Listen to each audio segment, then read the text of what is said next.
ಓಡ್ ಹೋಗ್ತೋದು. ಅಲ್ಲ ಹೊಸಬಟ್ಟಾದ್ರೂ ಓಡ್ಲೇಬೇಕು.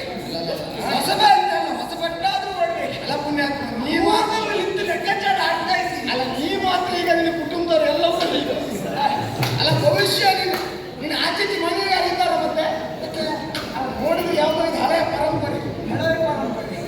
ನೀವೆಲ್ಲ ಸ್ವಲ್ಪ ಅಭ್ಯಾಸ ಮಾಡ್ಕೊಂಡ್ರು ಯಾವುದು ಬೇಕಾಗ್ತದೆ ನಿಮ್ಮ ಜೀವನಕ್ಕೆ. ಕೇವಲ ಹೊಸದಲ್ಲ ಹಿಡಿದು ಬುದ್ಧಿಗಳಿಂದ ಹೇಳಿ ಒಳ್ಳೆಯದಾಗುವುದಿಲ್ಲ. ನಿನಗೂ ಪೀ ಹಾಕೋರಿಗೆ ದೊಡ್ಡ ನಮಸ್ಕಾರ. ಸಂಪ್ರದಾಯ ಯಾವುದು, ಕೊಂಬರಾಟ ಯಾವುದು ಗೊತ್ತಾಗದೆ ಪೀ ಕಲಿಸ್ತಾರೆ. ಅಲ್ಲ ನೀನೇ ಹೇಳಿದ್ದಲ್ವಾ, ಅದು ಸಂಪ್ರದಾಯ ಯಾವುದು ಹೇಳುತ್ತೆ? ಹಿರಿಯವರು ಮಾಡಿದ್ದನ್ನು ನಾವು ಸರಿಯಾಗಿ ಅದರ ಲೋಪ ಕೆಡಿಸಿದಾಗಿ ಕೊಂಡೊಯ್ಯುವುದಕ್ಕೆ ಸಂಪ್ರದಾಯ. ಲೋಪ ಕೆಡಿಸಿದವರು ಯಾರು? ಈಗ ನಿಮಗೆ ಸಂಪ್ರದಾಯ ಅಂತ ಹೇಳಿದವ್ರೆ ನೀನೇ ಹೇಳಿದ್ದು. ಸ್ವಲ್ಪ ಸಂಪ್ರದಾಯವೂ ಉಂಟು ನಿನ್ನಲ್ಲಿ, ದೂರದಲ್ಲಿ ನಿಂತು ನೋಡ್ತಾ ಇದ್ದೀಯ. ಹೇಳಿದವರು ಯಾರು? ಯಾವುದು ಹೇಳು, ಯಾವ್ದು ಹೇಳು? ಯಾವುದು ಅಲ್ಲಲ್ಲಿ ತಿರುಗಿಸ್ತಾ ಇದೆಯಲ್ಲ, ಪಾಪ ಕೈ ಕಾಲಲ್ಲಿ ಆಗ್ತಾ ಇದ್ರೆ ಹಳೆಯವರೆಲ್ಲ ಹೀಗೆ ಮಾಡೋದು. ನೀನು ಹೀಗೆ ಮಾಡ್ತಾರೆ. ನೀನು ಸ್ವಲ್ಪ ಅಭ್ಯಾಸ ಮಾಡಿಕೊಳ್ಳ, ಆಯಾಸ ಆಗುವುದಿಲ್ಲ. ಅದು ನಿನ್ನಂಥವ್ರಿಗೆ ಮಾತ್ರ, ನನ್ನಂಥವ್ರಿಗಲ್ಲ. ಆದ್ರೂ ಆಗ್ಬಹುದು. ಹೇಗೆ ಬರ್ತೀಯ ಅನ್ನೋ ಮಟ್ಟಿಗೆ ತಿರುಗಾಡಕ್ಕೆ ಇದೆಲ್ಲ ಮಾಡ್ಲಿಕ್ಕಿಲ್ಲ. ಇದೆಲ್ಲ ಮಾಡ್ಲಿಕ್ಕಿಲ್ಲ ಎನ್ನುವುದಾಗಿ ನೀನು ಹೇಳಿ ನಿನ್ನ ಜೊತೆ ನಾನು ಹೋದಂತೆ ಆಗ ನಾನು ನನ್ನದನ್ನು ಬಿಡುವಾಗ ಎಲ್ಲಿ ಹೋದ್ರೂ ನಮ್ಮದೆನ್ನುವುದು ಇದ್ದೇ ಇದೆ. ಇದನ್ನು ಬಿಡುವಂತ ಹೇಳಿಲ್ಲ. ಅದು ಯಾವ್ಯಾವ ಬೇಕು ಅದನ್ನೆಲ್ಲ ಮಾತ್ರ ಇಟ್ಟು ಕಸ ಕೊಟ್ಟು ಎಲ್ಲ ಬಿಡು. ನಿನಗೂ ಬೇಕಾದದ್ದನ್ನೆಲ್ಲ ಕೊಡ್ಲಿಕ್ಕೆ ನಾವಿದ್ದವರಲ್ಲ. ನಮಗೆ ಏನು ಬೇಕು ಅದನ್ನು ಹಿಡಿದುಕೊಂಡೇ ತಿರುಗಾಟ ಮಾಡುವರು. ನನಗೆ ಬೇಕಾದದ್ದು ಕೊಡುವಂತ ಕೇಳುವುದಿಲ್ಲ. ಬೇಕಾದರೂ ಯಾವ್ದು ಒಳ್ಳೇದು ಬೇಕು ಅದನ್ನು ಕೊಡುವಂತ ಹೇಳು. ಒಳ್ಳೆಯದನ್ನೇ ಕೊಡುವ ಪ್ರಯತ್ನ. ಮತ್ತೆ ಮಾತಾಡುವ ಆ ಒಳ್ಳೆಯ ಗುಣ ಬೇಕು. ಈಗಲೇ ಮಾತನಾಡ್ತೇವೆ ಇಲ್ಲ ಅಂತ ಅಲ್ಲ, ಮುಂದುವರಿಬೇಕಲ್ವಾ? ಸುಮ್ಮನೆ ಯಾಕೆ ವಾದ ಮಾಡ್ತಾ ಇರೋದಿಲ್ಲ? ನಮ್ಮ ಹಿರಿ ಪರಂಪರೆ ಹೇಳಿದ ಮಾತು, ವಾದದಿ ಫಲವಿಲ್ಲ, ಶೋಧನೆಯಿಂದಲೇ ಹುಡುಕಬೇಕೇನಾದ್ರೂ ಒಳ್ಳೇದಿದೆ ಅಂತ. ನೀನು ಇಲ್ಲಿಗೆ ಬಂದು ಹುಡುಕೋ ಒಳ್ಳೇದು ಈ ಕ್ಷೇತ್ರದಲ್ಲಿ ಇದೆ, ಕೇವಲ ನಿಮ್ಮ ಕ್ಷೇತ್ರದಲ್ಲಿ ಮಾತ್ರ ಅಲ್ಲ. ಈ ಕ್ಷೇತ್ರ ಮಾತ್ರ ಇದನ್ನೇ ಮಾಡ್ಕೊಂಡಿತ್ತು ಅಂತ ಖಂಡಿತ ಒಪ್ಪಿಕೊಳ್ತೇನೆ. ಕ್ಷೇತ್ರ ನಮ್ಮದು ಅಂತ ಆದ್ರೆ ಕ್ಷೇತ್ರಕ್ಕೆ ಯಾವುದು ಬೇಕು ಅದನ್ನೇ ಮಾಡ್ಕೊಂಡಿರ್ತೇವೆ ಅಂದ್ರೆ ಬಿಟ್ಟರೆ ನಿಮ್ಮ ಕ್ಷೇತ್ರಕ್ಕೆ ಯಾವುದು ಬೇಕು ಅದನ್ನು ನಾವು ಮಾಡುವುದಿಲ್ಲ. ಕೆಲಸೇ ಹೇಳ್ತೇನೆ, ಕೇಳುವಲ್ಲಿ ಸ್ವಲ್ಪ ಪ್ರಸನ್ನವಾದನ್ನು ಮಾಡು. ಆಯ್ತಪ್ಪ, ಅಷ್ಟು ಒಳ್ಳೆ ಹೆಸರು. ನಾಡಿದ್ದು ರುದ್ರಪುರ. ಹೆಸರು ಕೇಳಿದ್ಯಾ? ನಾವು ರುದ್ರಪುರ. ರುದ್ರಪುರ ನಾನು ಹೇಳಿದ ಮೇಲೆ ನೀನು ಕೇಳಿದ್ದು. ಬಹಳ ಒಳ್ಳೆಯದು. ಬಹುಶಃ ಗೊತ್ತಿಲ್ಲ ಒಂದೊಂದು ಓದ್ಕಾಗ್ತದೆ. ತೊಂದರೆ ಇಲ್ಲ ಬಿಡು. ಇಲ್ಲಿನ ಅಧಿಕಾರಿ ಬಿಡಿ ಮಾಡಬೇಡಿ. ಈಗ ಒಂದು 4 ಮಾತನಾಡುವಂತ ಕಂಡ್ರೆ ಮತ್ತೆ ಮತ್ತೆ ಜೊತೆಯಲ್ಲಿ ನೀನ ಅದೆಲ್ಲ ಪ್ರಶ್ನೆ ಹೊಡಿಬೇಡ. ಎಲ್ಲ ಮಾತಾಡಬೇಕು. ಪ್ರಶ್ನೆ ಮಾಡಿದ್ರೆ ನೀನು ನನ್ನಲ್ಲಿ ಕೇಳು. ರುದ್ರಪುರದ ಅಧಿಕಾರಿ ಶ್ವೇತಕುಮಾರ. ಅಲ್ಲ ಅಲ್ಲ, ನಾನಲ್ಲ. ಈಗ ಮೂಕಾಗಿದೆ ಹೀಗೆ. ನೀನು ಆ ಶಬ್ದ ಬಿಟ್ಟಲ್ಲ, ಬಹಳ ಒಳ್ಳೆ ಗುಣ ಹುಟ್ಟಿದ್ದೀನಿ ನೋಡು. ಶ್ವೇತಕುಮಾರ ಮಂತ್ರಿ ಮಣಿಬಿಂಬ. ಓ ನೀನ ಅಲ್ಲ, ನೀನು ಕೊಡಿಬಿಡಿ ಮಾಡುವುದು ಯಾಕೆ? ಮತ್ತೆ ಹೇಳ್ತೀನಿ ಕೇಳಿಲ್ಲಪ್ಪ.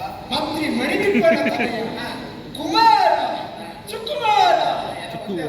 ನಿನ್ಗೆ ಅರ್ಥ ಆಗ್ಬೇಕು. ನನ್ನ ಶಬ್ದ ನಿನಗೆ ಗೊತ್ತಾಗ್ಲಿ ಅಂತ ಹೇಳಿದ್ ನಾನು. ಅಲ್ಲ, ನನಗಂತ ನೀನು ಹಾಗೆ 4 ಮಾತಾಡಬೇಕು ಅಂತ ಹೇಳಿ ಅದಕ್ಕೆ 4 ಆಗ್ಬೇಕು ಅಂತ ಒಂದು ಸುಕುಮಾರ, ಒಂದು ಕುಮಾರ, ಒಂದು ತನಕ 3 ಆಯ್ತು. ಮತ್ತೊಂದು 4 ಮಗ. ಮುಗೀತು. ಅರ್ಥ ಆಯ್ತಾ? ಮುಗಿತಲ್ಲ, ಈಗ ಗೊತ್ತಾಯ್ತು. ನೀನಲ್ಲ, ನೀನು ಅವನಲ್ಲ. ಆಗ ಎಲ್ಲ ನೀನಾ ಎನ್ನುವುದಾಗಿ ಪ್ರಶ್ನೆ ಮಾಡಿ. ಈಗ ಹೇಳುವ ಪೂರ್ವದಲ್ಲಿ ನೀನಲ್ಲ ಎಂದು ಆಡ್ತಾ ಇದ್ದೀಯಲ್ಲ, ಅವನು ನಾನು ನಾಳೆ ಹೋಗಲಿಕ್ಕೆ ಯಾರು ಸಾಯ್ಬೇಕು? ಅಷ್ಟೊತ್ತಿಗೆ ಹೇಳ್ಕೊಳ್ಬೇಕು.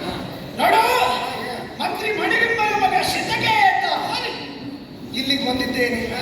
ಬಂದ ಸೇನೆಯನ್ನ ಸವರುತ್ತಾ ಮುಂದುವರಿದು ಬಂದವ ನಾನು. ನನಗೆ ಆಶ್ಚರ್ಯ ಆಯ್ತು. ಕೇಳದೆ ನಮ್ಮ ನಾಡಿಗೆ ಪ್ರವೇಶ ಮತ್ತೆ ಹೇಳಿ ಬರ್ಲಿಕ್ಕೆ ಕುಟುಂಬದವರು ಅಲ್ಲ, ಕುಟುಂಬದವರಾದ್ರೆ ಕೂಡಿ ಬರ್ತಾರೆ ಹೇಳ್ಕೊಂಡು ಬರ್ಲಿಕ್ಕೆ ಅಲ್ಲ ಪುಣ್ಯಾತ್ಮ. ಬರುವ ಸಂದರ್ಭ ಸಮಯ ಸಾಧಕು ಎನ್ನುವುದರಲ್ಲಿ ಅನುಮಾನವೇ ಇಲ್ಲ. ಯಾಕೆ ಬಲ್ಲೆಯ? ಭೂಪನಿಲ್ಲದ ಸಮಯದಲ್ಲಿ ಈ ನಾಡಿನ ಅಧಿಕಾರಿ ಶ್ವೇತಕುಮಾರ್ ಬಹುಶಃ ಯಾವುದೋ ಕಾರ್ಯನಿಮಿತ್ತ ನಮ್ಮ ನಾಡಿನಲ್ಲಿ ಹಾಗೆ ಹೇಳ್ಬೇಡ. ನೋಡು, ರುದ್ರಪುರ ಎಂಬ ವಿಶ್ವಕ್ಕೆ ವಿಶ್ವನಾಥ ಎನ್ನಿಸಿಕೊಂಡ ವಿಶ್ವನಾಥ ಸುದ್ದಿ ಆಗ್ಬಾರ ಪಾಪಿ. ನಾನು ಹೇಳ್ತೇನೆ. ಅವ ಇಲ್ಲದ ಸಮಯದಲ್ಲಿ ನಿಮ್ಮ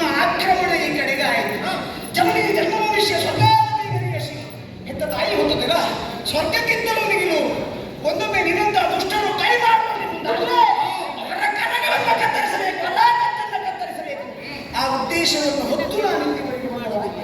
ಅದೌದು, ದಾನವ ಅಂತ ಕಂಡಾಗಲೇ ಗುರುತಿಸುವುದಕ್ಕೆ ಸಾಧ್ಯವಿಲ್ಲ. ಒಂದು ರೀತಿಯ ಛಾಯೆ ಎಂದು ಕಾಣುತ್ತದೆ. ನಾನೆಲ್ಲ ಛಾಯೆ ಹೌದಪ್ಪ, ಕೆಟ್ಟ ರಕ್ಕಸ ನಮ್ಮಲ್ಲಿ ಬಂದುಕೊಂಡು ನನಗೆ ಇದರ ಮಾತಾಡ್ತದೆ.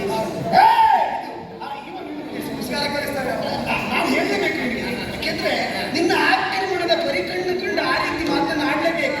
ನೀನು ಯಾರು, ಯಾಕೆ ಬಂದೆ, ಮೂಲ ಉದ್ದೇಶ ಏನು, ನೀನಾಗಿ ಬಂದದ್ದು ಅಥವಾ ಯಾರಾದ್ರೂ ಒತ್ತಾಯಪೂರ್ವಕವಾಗಿ ನಿನ್ನನ್ನು ಒಳ ತಳ್ಳಿದ್ದವ? ಕೇಳಬೇಕು. ಯಾಕೆಂದ್ರೆ ಕ್ಷೇತ್ರಕ್ಕೆ ಬಂದವ ನೀನಲ್ಲ, ನಿನ್ನಲ್ಲಿ ಈ ಪುರಿಯ ಪ್ರಶ್ನೆಯನ್ನೇ ಮಾಡಬೇಕು. ಎಷ್ಟು ಮಾತಾಡ್ತಾರೆ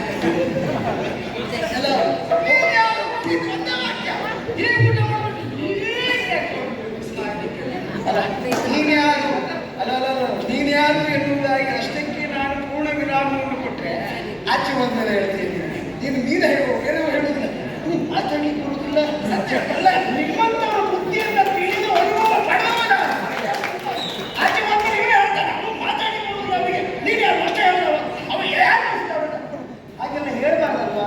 ಮೊದಲು ಪೌಢ ಪ್ರಮಾಣದ ಪರಿಚಯವನ್ನು ಹೇಳು.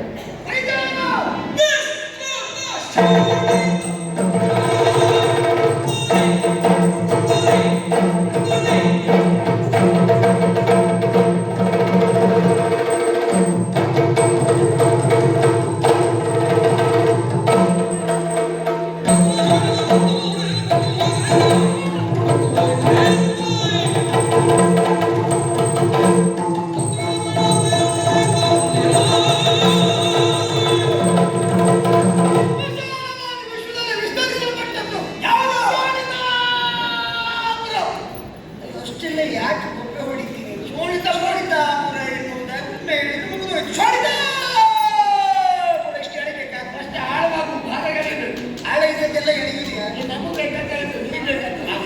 ನೀವು ಬೆಳೆದಿದ್ದೆಲ್ಲ ಎಳಿಗೆ ಪಾಪ ನನ್ನ ಆಸೆ ಮತ್ತೆ ನೀನು ಎಳಿಬೇಕು ಅಂತಲೇ ಆಸೆ.